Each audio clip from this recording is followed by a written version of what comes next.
14장 1절부터 28절입니다. 14장 전체를 커버할 텐데요.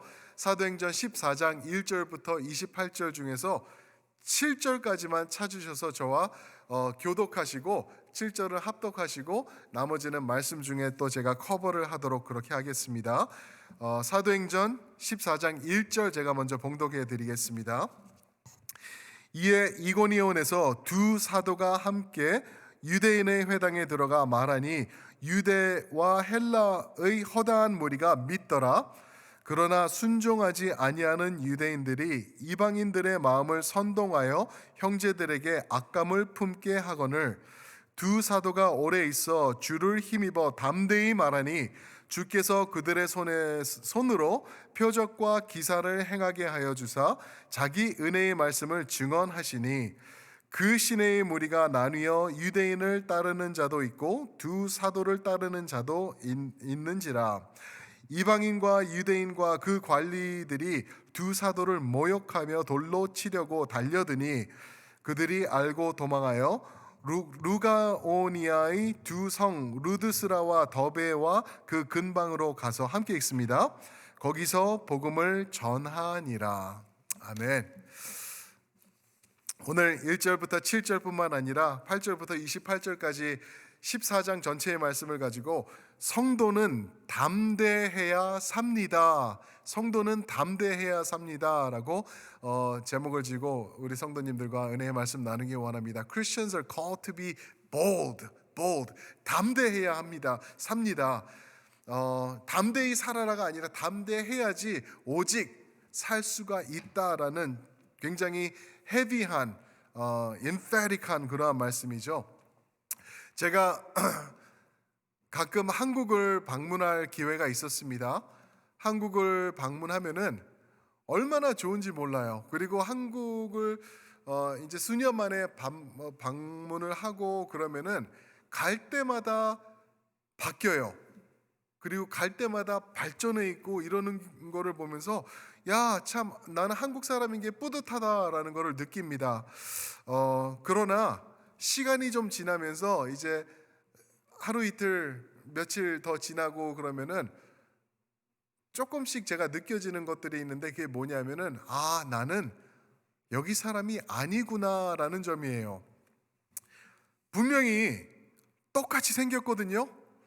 똑같은 말도 하고 똑같은 음식도 먹고 그러는데 어딘가 모르는 낯설음이 있는 것을 제가 발견을 하는 저 자신을 봤습니다. 그러면서 드는 생각이 아마 저 같은 1.5세들은 한국에 들어가면은 그러한 느낌이 많이 있을 거다라는 그러한 생각을 하게 되었어요. 그런데 저같이 1.5세가 아닌 분들을 또한 말씀을 들어보면은요, 1세 분들이라도 여기서 생활하시다가 한국에 들어가셔서 방문하고 돌아오신 분들은 하나같이 공통점으로 말하시는 게 나는 한국에서 못 살아. 거기 가니까 뭐 편하고 그런 것도 있는데 나는 아니야. 여기는 내 집이 아니야 라고 그렇게 말씀하시는 그러한 분들의 그 말씀을 많이 들었어요. 왜 그럴까요? 왜 우리가 대한민국 사람인데도 한국 사람이 미국에서 살고 있다가 한국 본토로 고향으로 들어가는데도 왜 그렇게 낯설고 우리가 거기에 있지 않는 것 같은, 아마 여기에 이방인처럼 느껴지는 게 왜 그럴까 생각을 해보니까 아주 간단하죠. 우리 집이 미국에 있기 때문에 그래요. 우리가 사는 곳이 미국이기 때문에 그렇습니다. 그래서 한국이 아무리 좋고 뭐 공공시설이 잘 돼 있고 전철이 뭐 최고고 그래도 아무리 좋아도 미국이 역시 내 집이구나, 필라델피아가 우리 집이구나 하는 것을 느낄 수가 있다라는 것입니다. 성도도 마찬가지가 아닐까 싶습니다.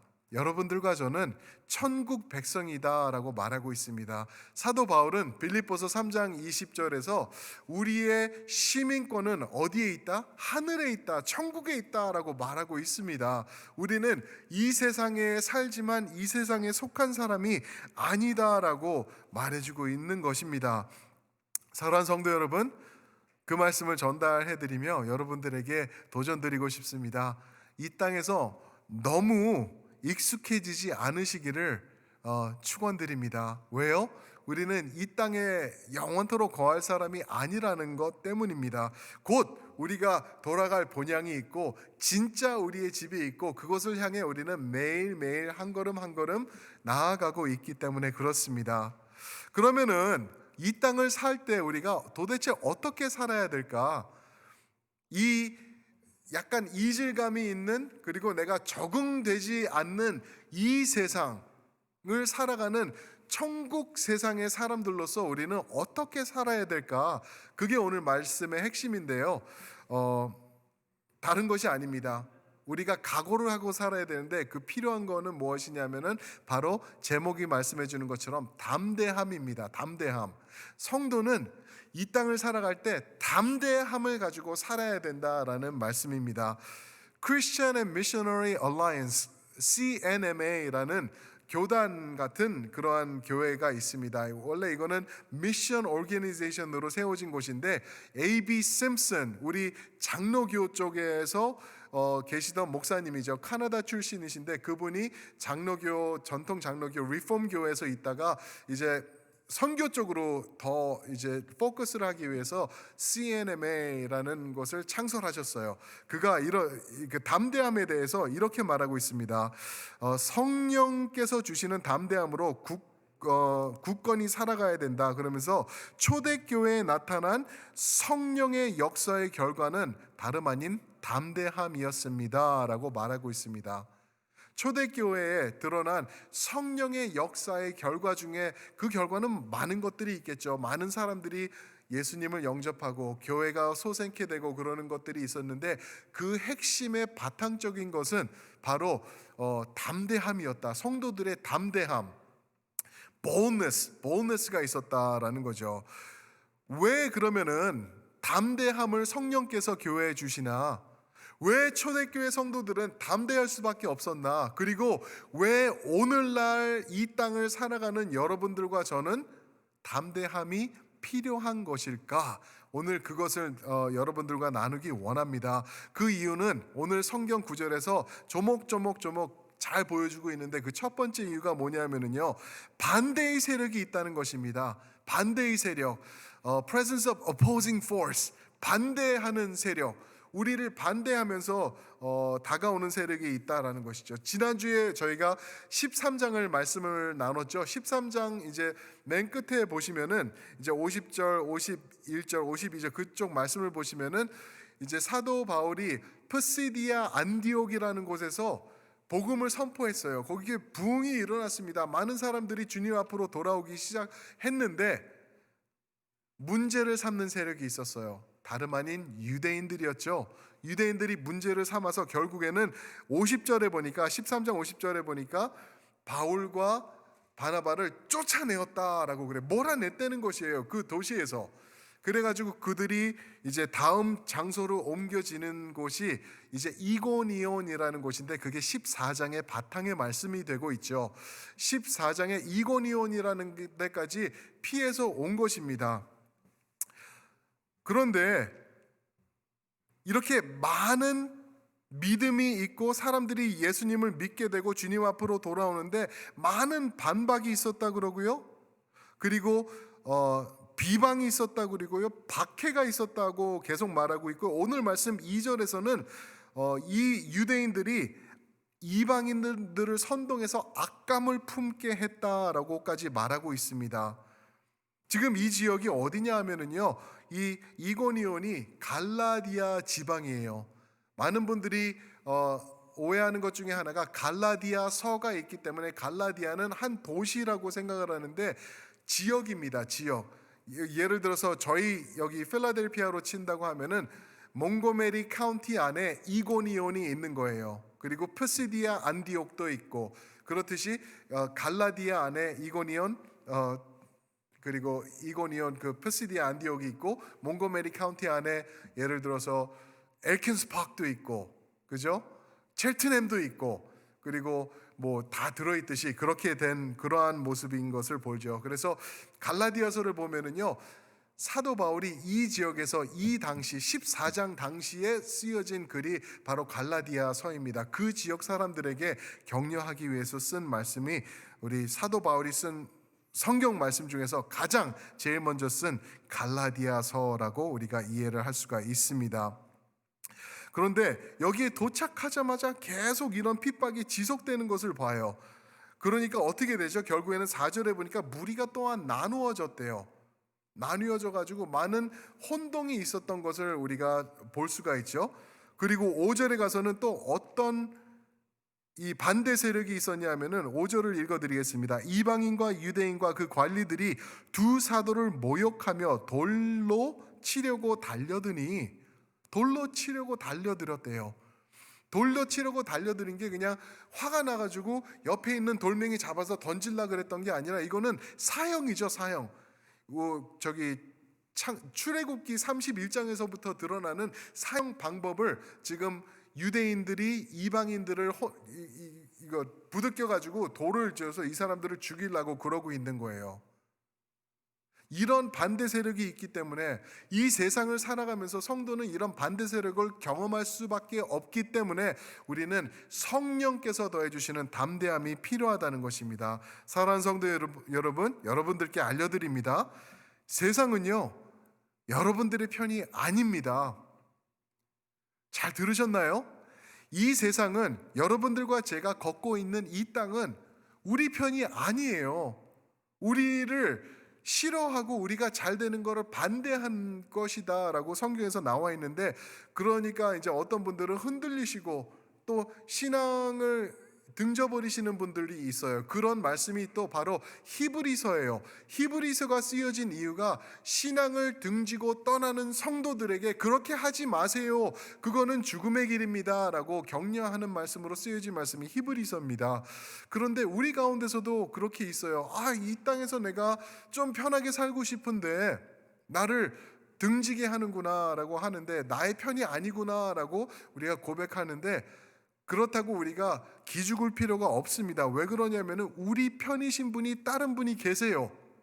시편 118편 6절 말씀인데요. 시편 118편 6절을 보시면은 여호와는 내 편이시라 내가 두려워하지 아니하리니, 무슨 말이죠? 내가 담대하리니 라는 말이에요. 사람이 내게 어찌할까? 이 세상이 나에게 어찌할까? 왜요? 여호와께서 내 편이시기 때문에. 할렐루야. 우리 성도님들은 망할래야 망할 수 없는 그러한 영적 존재이시면서 천국의 백성들이시라는 것을 믿으시길 주님의 이름으로 축원드립니다. 이런 반대의 세력이요, 그냥 오늘 어제 이렇게 생겨난 게 아니에요. 항상 있었어요. 항상 존재했고, 예를 들어서 교회가 시작되는 순간부터, 우리 사도행전 처음부터 있었고, 사도들이 죽어나가고 감옥에 들어가고 돌로 맞고 이렇게 되는 일들이 계속 있었고요. 결국에는 예수 그리스도의 십자가에까지 가서도 그런 일들이 있었고요. 그 전으로 가면 예수님께서 이제 이 땅에서 사역을 시작하실 때도 제일 먼저 누가 오죠? 사탄 마귀가 와서 예수님을 반대하는 그 세력으로 예수님을 방해하던 그런 게 있었고요. 또 더 거슬러 올라간다고 하면은 우리 창조 바로 이후에 그 반대 세력이 여호와 하나님을 적대시하며 하나님의 사람들을 유혹하는 세력들이 계속해서 있었다라는 것을 우리가 볼 수 있습니다. 그래서 사랑하는 성도 여러분, 이 땅을 살아가는 여호와 하나님의 백성들인 여러분들과 저는 성령께서 공급해 주시는 담대함으로 살아야 된다. 근데 조금 무시무시하게 들릴 수도 있을 것 같아요. 그죠? 오늘 말씀에서는 악감을 품고 돌을 던지고, 이 돌을 던지는 거요. 근데 재밌는 거 여기서 하나 보시면은 5절에서 그들을 돌로 치려고 달려드니, 그러니까 6절에서 바울과 바나바가 도망하였다라고 말하고 있어요. 도망하였다? 별로 담대해 보이지 않는 말씀 아닌가요? 라고 생각하실 수 있지만 이렇게 말씀드리고 싶어요. 사소한 일에 목숨 걸지 않는 거예요. 내 자신을 보존할 필요가 있는 거예요. 왜요? 나는 하나님이 나에게 주신 역할이 있고 나의 소명이 있기 때문에 그것을 이루기 위해서는 내가 내 자신을 보존하는 것도 필요하다. 그러나 오늘 말씀 19절에 나중에 가서 이제 저희가 다음 포인트에 볼 것은 바울이 결국에는 돌에 맞아 죽음까지도 경험을 합니다. 필요할 때는 목숨도 내놓을 줄 알고, 그러나 사소한 일에 목숨은 걸지 않고 버리지 않고 또 피하서 복음 중심으로 7절에서 말하는 것처럼 복음을 전하기 위해서 내가 도망하는 것도 필요하다라는 것을 말하고 있는 것입니다. 저는 요한일서 4장 4절로 우리 성도님들을 격려해 드리고 싶습니다. 요한일서 4장 4절 말씀이 뭔지 아시죠? 너희 안에 계신 이가 세상에 있는 자보다 크심이라. 너희 안에 계신 이가 세상에 있는 자보다 크심이라. 사랑하는 성도 여러분, 줄 잘 쓰시기 주님의 이름으로 축원드립니다. 이 세상에서 유혹이 있고요, 이 세상에서 조금 내가 누릴 거 있는 것 같다고 글로 넘어가면 절대 안 되는 거예요. 죽음입니다. 죽음.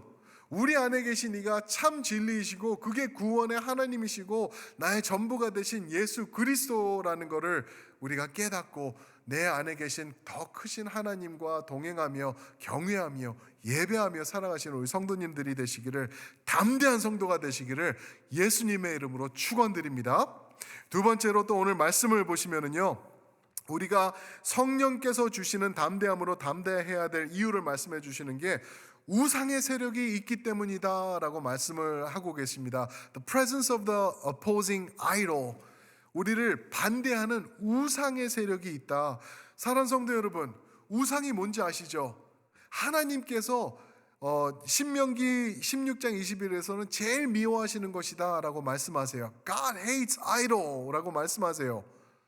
하나님이 싫어하시는 이 우상, 얼마나 싫어하시는지 하나님께서 십계명에도 초반에다가 넣을 정도로 싫어하시는 이 우상.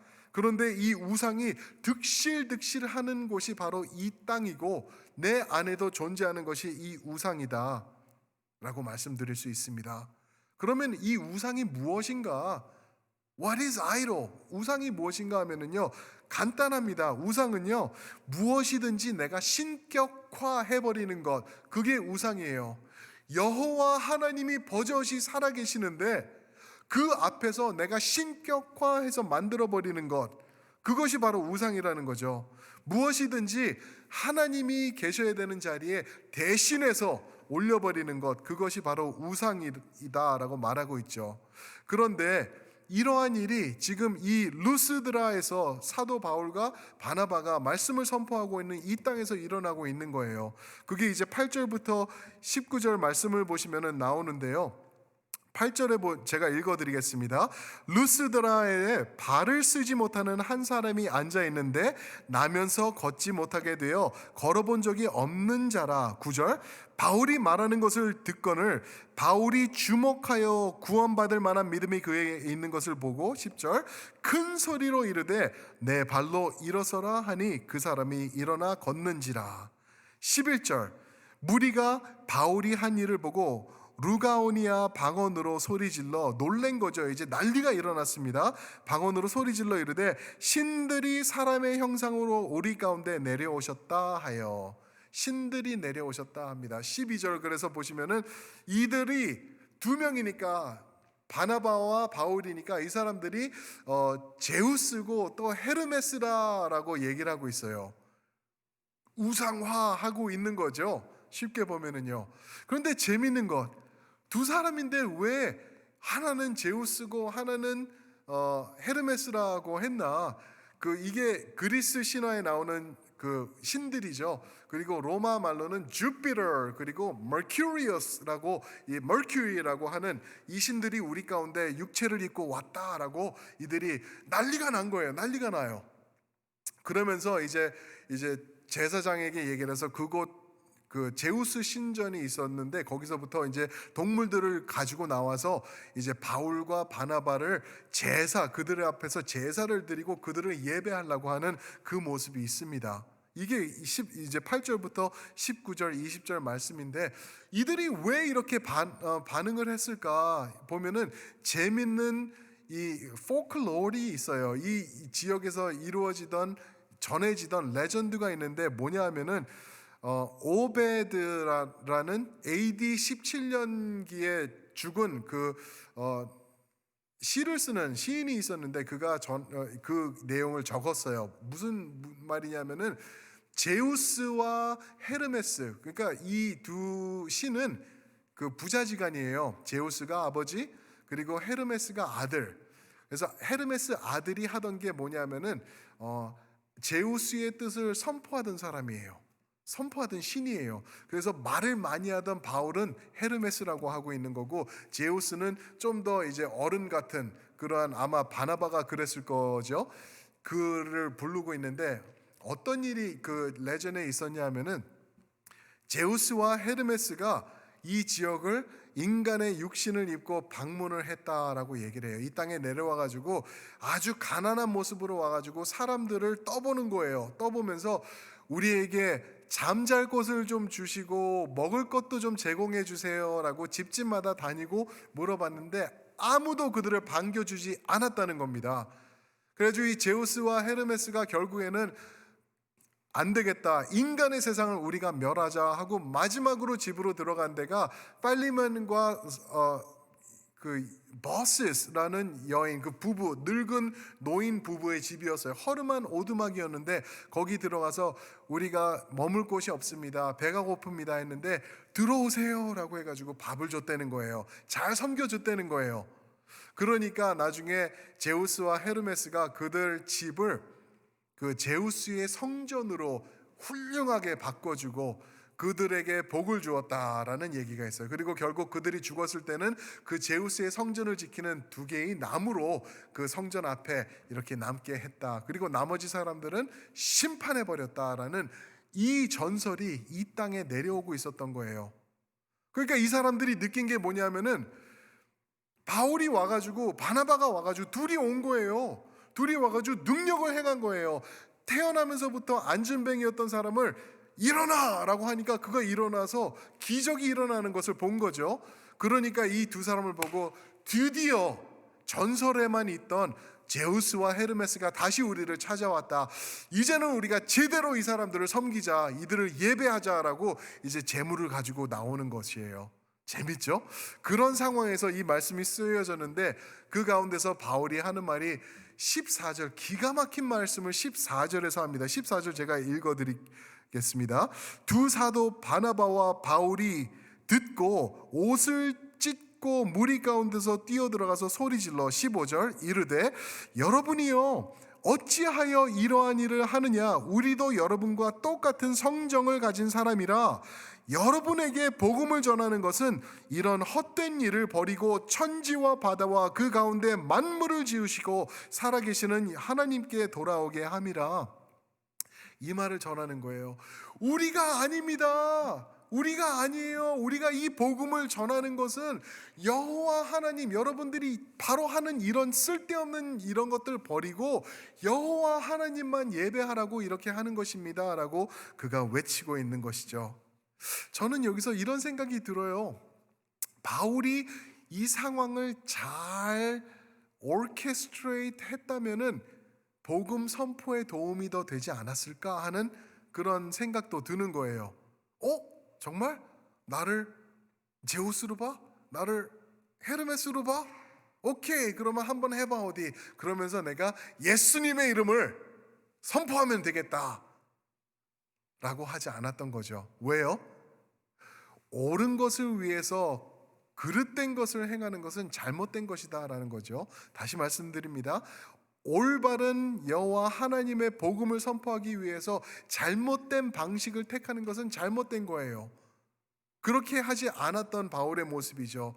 그 결과 결국에는 이 어떤 일이 일어나냐 하면은 사람들이 그 이고니온에서 다시 내려와요. 저 멀리서부터 돌아와 가지고 바울 저 사람, 너희가 말 듣고 있는 저 사람 잘못된 사람이야. 저를 죽이자, 저를 돌로 치자. 그러니까 금방 예배하려고 덤벼들었던 그 사람들이 돌을 들어서 그를 쳐죽이는 일을 가하고 있어요. 그게 19절입니다. 제가 읽어드리겠습니다. 유대인들이 안디옥과 이고니온에서 와서 무리를 충동하니, 또 한 번 그러고 있죠. 그들이 돌로 바울을 쳐서 죽은 줄로 알고 시외로 끌어내치니라.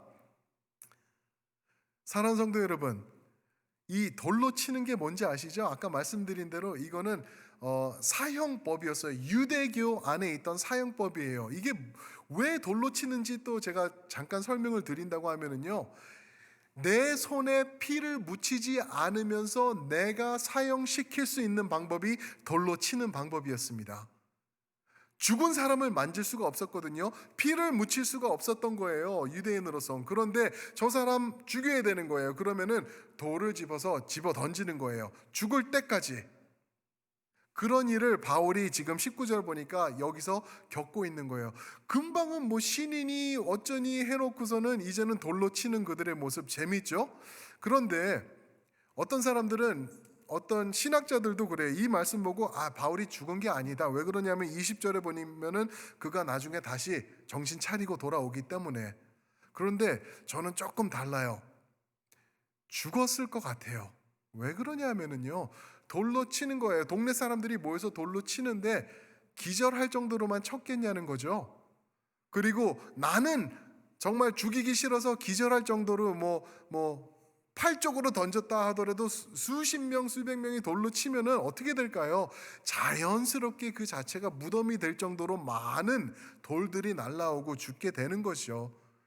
그런데 또 바울이 죽었다라는 것을 또 증명해 주는 비슷한 말씀이 고린도후서 12장 말씀에 나옵니다. 그 바울이 이제 천국을 본 거를 간증을 하는데 거기서 얘기를 해요. 내가 죽었는지 살았는지는 모르지만 좌우지간 그거를 보았다라고 얘기를 하면서 천국을 본 것을 간증을 하고 있어요. 그런데 재밌는 것이요, 1절에 보니까 바울이 어떻게 말하냐 하면은 내가라고 얘기를 하지 않고 내가 한 사람을 아는데 그 사람이 천국을 봤다더라 라고 하면서 얘기를 하는데 2절부터 보면은 자기 자신의 얘기하는 것을 얘기를 하고 있어요. 그러니까 그때가 아마 이때 여기 루스드라에서 돌을 맞았을 때가 아닌가, 그때 죽음을 경험한 것이 아닌가라고 또한 많은 신학자들이 얘기를 합니다. 저도 그쪽으로 더 기울어지는 것 같고요. 그런데 여기서 또 생각해 봐야 될 게요, 그런 책들 보셨고 인터뷰들도 보셨고 아마 유튜브도 보셨을 거예요. 많지는 않지만 몇몇 사람들이 내가 사후의 세계를 경험했습니다, 천국을 보고 지옥도 보고 왔습니다 하면서 그렇게 간증하는 사람들이 있어요. 어떤 사람들은 책도 쓰고요, 어떤 사람들은 인터뷰도 하고요, 어떤 사람들은 텔레비에 나와서도 막 하고 그래요. 내가 갔다 왔다, 내가 봤다, 내가 했다라고 하면서 내 자신이 드러나는 모습을 보는데 바울은 아니라는 거예요. 고린도후서 12장에서 간증할 때도 어떻게 하죠? 내가 한 사람을 아는데 그 사람이 천국을 봤답니다 라고 하면서 자기 자신을 떨어뜨려요. 자기 자신이 드러나지 않도록 그렇게 하면서 간증을 합니다. 왜 그럴까요? 그 이유는 우상화될 수 있기 때문에 그래요. 까딱 잘못하면은 내가 중심이 되고 내가 마치 뭐 한 것처럼, 내가 특별한 것처럼 나 중심이 되기 때문에 그것을 피하고 있는 바울의 모습을 이 말씀을 통해서 볼 수 있다는 것입니다. 사랑하는 성도 여러분, 이렇게 되시길 축원드립니다. 이렇게 바울처럼 이러한 모습을 갖기 위해서는요, 무엇이 필요하다? 담대해져야 된다는 거예요. 왜냐하면요, 우리 자신도 우상화되고 싶어 해요. 내가 높아지기를 원해요. 내가 알려지기를 원하고 하나님과 동등해지기를 원해요. 그게 인간의 모습 아닌가요? 창세기 3장 5절에서 하는 말씀이 그거 아닌가요? 사탄이 우리의 약점을 알고 우리에게 어떻게 해요? 저거 먹어, 그러면 하나님과 똑같아질 거야 라고 우리를 속였죠. 그 말씀을 우리가 기억을 해야 됩니다. 우리가 우상화되려고 하고 하나님을 대체하려고 하는 모습이 우리에게 있기 때문에 우리는 담대히 성령 안에서 거하며 말씀 중심으로 행해야 될 줄 믿습니다. 그래서 고린도전서 15장 31절, 고린도전서 15장 하면은 부활장이라고 하죠. 부활에 대해서 말하는데 사도 바울이 거기서 31절에 무슨 말을 하죠? 나는 날마다 죽노라 라고 얘기를 해요.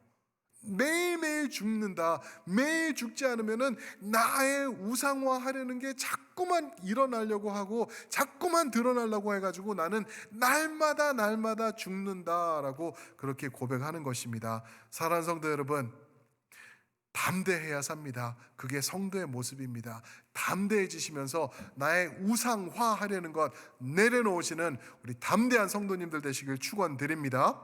마지막으로 오늘 말씀 이제 마지막 부분을 보면 20절부터 28절에 보면은 우리가 담대해야 되는 이유가 세 번째 이유를 말씀해 주시는데 그게 무엇이냐면은 교회에 유혹이 있기 때문에 그렇습니다. The presence of opposing temptation in the church. 교회에 유혹이 있기 때문에 교회에 무슨 유혹이 있나? 무슨 유혹이 있나? 말씀드리기 전에 21절을 한번 보시면 좋을 것 같아요. 이제 21절 전에 어떤 일이 있었죠? 바울이 돌에 맞아요? 죽었습니다. 질질 끌고 가서 성 밖에 버렸는데 사도들이 서 있을 때 몸을 털고 일어난 거예요. 일어났는데 보면은 분명히 머리도 깨져 있을 거고 눈도 부어 있을 거고 피 범벅이 돼 있었겠죠. 그런데 일어나 가지고 그 모습을 갖고 21절에 어떻게 하는지 한번 보시죠. 21절입니다. 복음을 그 성에서 전하여 많은 사람을 제자로 삼고 루스드라와 이고니온과 안디옥으로 돌아가서, 제일 중요한 말씀이 맨 마지막 단어죠. 뭐죠? 돌아갔대요. 나를 죽인 곳, 나를 죽이려고 했던 곳, 나를 살아있는 나의 모습을 원치 않았던 그곳으로 돌아간 거예요. 무엇을 가지고? 복음을 가지고. 그래서 거기서 제자를 다시 한번 삼았다라는 담대함을 말하고 있는데요. 의미심장한 말씀을 22절에서 하십니다. 22절 제가 읽어드리겠습니다. 제자들의 마음을 굳게 하여 이 믿음에 머물러 있으라 권하고, 또 우리가 하나님의 나라에 들어가려면 많은 환난을 겪어야 할 것이다 라고 하고. 보셨죠? 22절이 의미심장한 말씀이에요. 제자들의 마음을 굳게 하여 이 믿음에 머물러 있으라 권하고, 그리고 하나님 나라에 들어가려면 많은 환난이 있을 것이다. 눈이 지금 이렇게 퍼렇게 멍들고 피투성이가 돼가지고 이 말씀을 전하는 거예요. 살아있는 증인이겠죠. 그러면서 이 말씀을 전하는 거, 왜 이런 말을 했어야 됐을까? 왜 그들을 권하면서 믿음 안에 거하라고 했을까요? 그 이유는 많은 제자들이 믿음을 등지고 세상으로 돌아가는 사람들이 많았기 때문이에요. 그랬기 때문에 그렇게 하지 마. 너희는 예수님을 알잖아. 예수님을 믿었잖아. 그때 아멘하고 네가 예수님 영접했잖아. 내가 도와줬잖아. 이 믿음 안에 거해야 돼 라고 말씀하고 있는 거예요. 그러면서 나 이렇게 터진 거, 피나고 깨지고 이렇게 피투성이 된 것, 이런 거 당연한 거야. 이런 거는 절대로 이렇게 생소한 게 아니야. 우리가 받아들이고 이런 것을 통하여서 천국에 들어가야 되는 것이다 라고 격려하고 있는 것입니다. 이 일을 하기 위해서요, 23절에 보면은 바나바와 바울이 한 것이 있는데 그게 뭔지 23절 한번 보실까요? 각 교회에서 장로들을 택하여 금식 기도하며 그들이 믿는 주께 그들을 위탁하였다. 각 교회에서 장로들을 택하여 금식 그리고 기도하며 그들이 믿는 주께 그들을 위탁하였다. 저희 교회 같네요. 저희 교회 같아요. 장로님들 계시고 또 앞으로도 장로가 필요한 이유가, 왜냐하면 그분들을 통하여서 교회를 지켜나가고 하나님께 교회를 위탁하기 위해서 장로들을 세워나가는 거예요. 교회를 지키라는 거예요. 교회의 본이 되라는 거예요. 교회를 이끌어 나가라고 이렇게 세우는 거예요. 그런데 장로들을 세울 때 뭐라 그러죠? 금식하며 기도하면서 그들을 택했다라고 얘기를 해요. 투표했으니까, 종이에다 내가 체크했으니까 나는 땡이야. 내 할 일 다 했어. 아니라는 거예요. 여러분들이 금식과 기도로 그들을 세우고 교회를 지켜나갈 때 교회가 이 환난과 핍박 가운데서 견고하게 세워나가게 될 줄 믿습니다. 그것을 오늘 말씀에서 전하고 있는 거예요. 교회에 유혹이 있기 때문에 여러분들과 저는 담대해져야 됩니다. 교회에 유혹이 있기 때문에. 어떤 유혹이요? 세속화되려는 교회의 유혹이 계속 교회를 침범해 들어오고 있지 않습니까? 우리 많이 보지 않나요? 미국에서도 그렇고요, 한국에서도 그렇고요. 교회가 커지면 커질수록 그런 유혹에 감당하지 못하고 다 싹쓸이 넘어가는 모습을 보고 있지 않습니까? 환난과 핍박이 있을 거라고 얘기를 하는데 싫은 거예요. 솔직히 저도 싫거든요. 편하게 예수님 믿으면 좋겠어요. 그래가지고 적당히 세상과 타협하고 세상의 것 들여다 놓고 하나님이 하나님과 만몬을 섬기지 못할 것이라고 했는데 만몬의 손을 잡아가면서 교회를 부하게 만들어가면서 그 모습으로 복음이 아닌 세상의 독을 갖다 선포하면서 있는 교회들이 얼마나 많냐는 거죠. 왜요? 그렇게 하면은 사람들이 꼬이니까, 교회가 부흥하니까. 그게 부흥일까요? 그 교회에 생명이 있을까요? 복음이 있을까요? 아니라는 겁니다. 복음은 어렵고 힘들고 넘어지고 피투성이가 되더라도 예수 그리스도를 붙잡으면서 끝까지 믿음 지키면서 22절을 이루어 나가는 게 참된 교회의 모습이라고 우리에게 선포하고 있는 것입니다. 사랑하는 성도 여러분, 말씀을 마치겠습니다. 여러분들과 저는요, 이 세상 사람들이 아니라는 걸 깨달으시길 축원드립니다. 여러분들과 저는요, 죄송하지만요, 이 세상에 잘 어울리는 사람이 아닙니다. 어울리지 않아요. 우리는 천국 백성이기 때문에 그렇습니다. 우리 시민권은 천국에 있습니다. 여러분, 이 세상에서 미련 두고 이 세상에서 살라고, 이 세상에서 부유해 보려고 그렇게 바둥바둥 하실 필요 없어요. 이 세상에서 하나님께서 공급해 주시는 것 같고 승리하시면서 사시면서 담대한 모습으로 천국을 향하여 한 걸음 한 걸음 나가시길 주님의 이름으로 축원드립니다. 반대의 세력이 있기 때문에 우리가 담대해져야 됩니다. 그리고 우리를 우상화하려는 세력도 있기 때문에 더 담대해져야 되고요. 교회를 우리가 지켜나가야 하기 때문에 담대한 모습으로 나가야 될 줄 믿습니다. 제가 기도하겠습니다. 사랑의 아버지 하나님, 고맙고 감사합니다. 오늘 말씀을 통하여서 우리 바울 사도와 바나바가 어떠한 모습으로 복음을 제시했고 어떠한 모습으로 이 땅에서 자신들에게 주어진 그 소명을 감당했는지 보았습니다. 그 한마디로 우리가 요약해 본다면은 성도는 담대해야 산다라는 것입니다. 아버지 하나님, 이 세상에서 우리가 정을 주지 않기를 원합니다. 이 세상에 우리가 빠져들어서 세상의 모습으로, 그 죽음의 모습으로 달려나가지 않기를 원합니다. 그러기 위해서는 우리가 이 바울과 바나바가 누렸던 그 성령의 담대함이 필요한 줄 믿습니다. 아버지, 도와주시옵소서, 채워주시옵소서. 그런 참된 담대함으로 더하여 주시사 이 세상 사람의 모습이 아닌 천국 백성의 사람으로서 천국에 합당한 사람들과 천국에 어울리는 모습으로 우리가 살아갈 수 있도록 인도하여 주시옵소서. 그럴 때, 그러한 모습으로 살아갈 때 나도 모르게 그리스도의 계절이 나를 통하여서 이 땅을 찾아오게 되고 예수 그리스도의 아름다운 복음의 향기가 나를 통하여서 이 땅에 전달되며 많은 죽음 가운데 있는 사람들이 예수님을 attractive하게 바라보며 돌아오는 그러한 복음의 역사, 구원의 역사, 생명의 역사가 바로 우리들을 통하여서 일어날 수 있도록 주여 인도하여 주시옵소서.